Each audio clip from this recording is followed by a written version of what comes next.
talk about what you got when you went down there? Because again, I mean, you posted some of it on YouTube, but what's happening? This is what I think is critical. You guys are in Arizona. Timothy Alvarino and the crew is over in Sardinia. They come back, for about a month. Then they head down to Peru. All of this stuff is going on. And again, Tom, I hope people understand this, because I think this shows the most amazing symphony of God's direction that I've ever personally experienced. There is no need for us to call each other, because we just obey the Lord. And critics can go basically to Sheol and have some fun. The bottom line is that they don't get what's going on, because I find that most of all they're afraid of this stuff. So Chris, go into the detail of what you found, because you were in Sedona, and Sedona is considered a vortex. There are places on this earth that are known to be areas of, if you will, dimensional transition or transmission points. Absolutely. Steve, if you get on the internet and you start looking for, things like interdimensional gateways, vortex areas, Sedona just pops up over and over and over again. So it just seemed like a natural starting place to go right where everyone's saying that they're experiencing this stuff. And a lot of it's New Age kind of material, and I had to sift through a lot of demonic nonsense, really, to sift through to where I could find something that was worth looking at. But one of the places that kept popping up over and over again was an area known as the Bradshaw Ranch.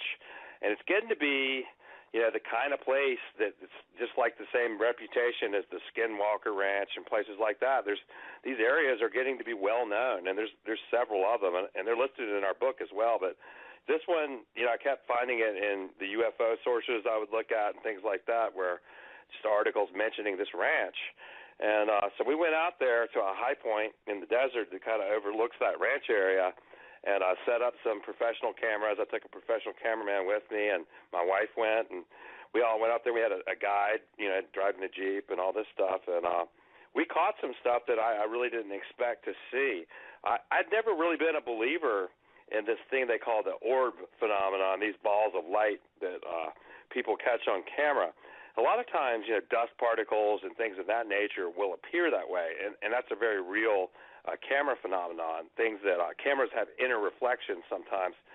Cheaply made cameras have reflections inside of them that'll create the same sort of light phenomenon. But we took really high-quality Canons and had them on stands and at least on a monopole or something like that, so we could get good quality photography. And we had a video camera going at the same time we were doing the still photographs to try to catch these orb things.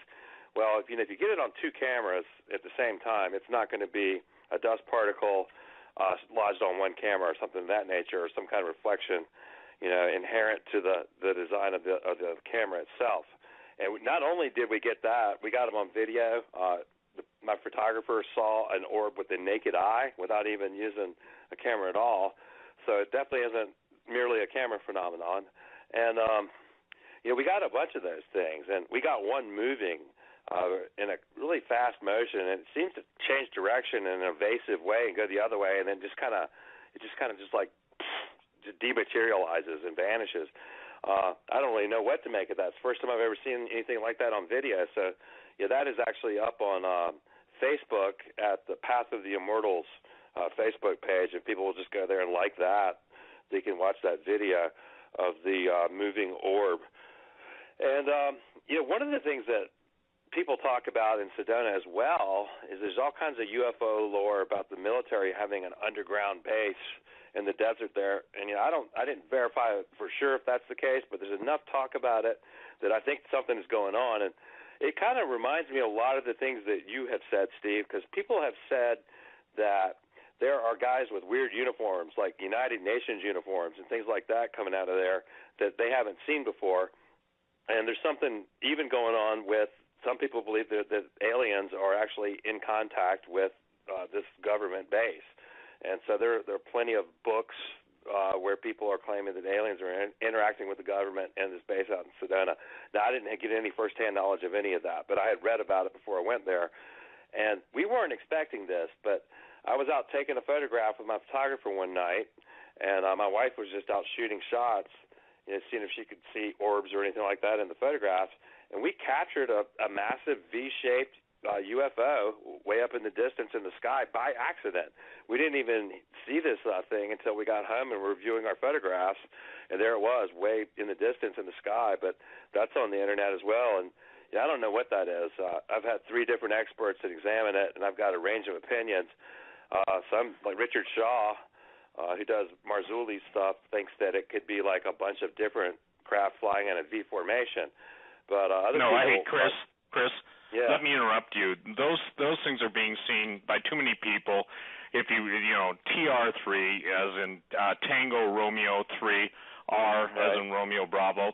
I mean the amount of information. I'm just correcting you because I don't care what so and so thinks, and I don't mean this to sound arrogant, but the TR3 and the TR4, those are some of our most sophisticated stuff. The reason that people see the triangle and all of a sudden they see a ball, and then that thing, the triangle morphs into a ball, a giant orb, and then it disappears. Right. Well, the bottom line is we have the technology and have had the technology to jump space. So, it's not a bunch of things. Now, personally, there's so much stuff on the internet that you can see, but it's fascinating that when you're dealing with the triangular shape, and the government does have a secret base there. I sent to Tom, you remember this, I believe you have it, Native American Sacred Sites and the Department of the Defense. Do you remember when I sent that to you? Yeah, well, you reminded me of it, and I haven't read it yet. Okay, well, it's massive, but the gist of it is, and this will play, where you're describing, Chris, that you and your wife and your cameraman were, you're in the heart of this whole area. And what was fascinating, and I'm not trying to take away from you, I'm just trying to say what speculation is. My source for that information is 4-star active generals, plural, in special ops, and also some of the scientists that worked on it, okay? So, I mean, I'm talking about guys that were aeronautical engineers, and a couple of them have passed now. Thank God they were Christians. But the point being is that, the speculation, take it away. But what's fascinating, and I will make this statement, almost every single military underground site, as well as above ground site, is always built or always contained by the military in order to, they'll put it as a testing ground, or they'll do anything. In essence, they don't want the public in these areas for the very reason that you and your wife and your cameraman saw these things, and people are seeing it all over. So anyway, I just wanted to straighten that out. Go ahead, sir. Absolutely. And it's really odd that the government bought this Bradshaw Ranch area. A lot of people might not know, but there's a famous Hollywood stuntman named Bob Bradshaw that had this ranch area, and they even had a western town that they used in a lot of the old western movies. So it actually has a rich history. It's in a lot of commercials, a lot of old movies. Even Elvis made a movie at this ranch. So it's a kind of a famous area. But then the government bought it out. Ostensibly, really for the Forest Service, so they were going to make it part of the public park system. That's what they said when they bought it. But guess what? It's still got chains around it and a fence saying "Do not enter," or you're going to be shot. So why is the Forestry Service acquiring land in the Arizona desert and then closing it off to the public, where you're not supposed to go on there anymore? And then at the same time, the UFO community and everybody else is talking about that there's an interdimensional portal there, and that all kinds of entities are coming through. And people are seeing all kinds of entities there in Sedona, Arizona coming through. Even some people have even reported seeing dinosaurs.